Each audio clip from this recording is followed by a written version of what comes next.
Yer qaysi yo'nalishda aylanadi? G'arbdan sharqqa. G'arbdan sharqqa aylanadi, to'g'ri.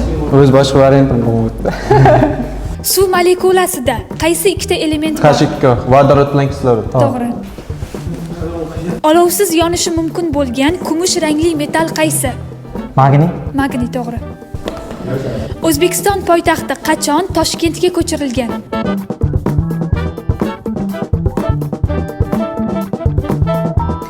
Futbol bo'yicha eng ko'p jahon chempionligini qo'lga kiritgan millat qaysi? Braziliya, to'g'ri. Atomni ilk bor kim o'rgangan? 3-2-1 John Dalton. Dalton.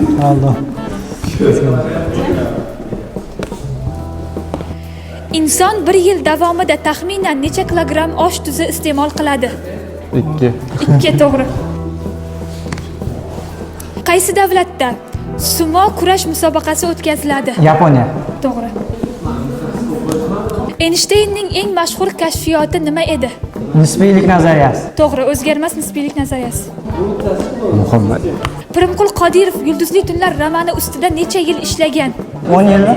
10 yil, to'g'ri. Dunyo bo'yicha eng katta aksiyalar bozori qaysi? New York. New York birjasi, to'g'ri. New York fond birjasi. Tarixda qaysi mamlakatga Nil in'omi deb nom berilgan? Misr. To'g'ri, Misr. Nima? Nil in'omi. Ha, Misr. Moddaning molyar massasi qaysi harf bilan ifodalanadi? M-da. M, to'g'ri. O'zi Ishtirokingiz uchun Sahifa Uz nashriyotdan kitob taqdim etamiz. Ishtirokingiz uchun rahmat. Sizga yutqazganingiz uchun.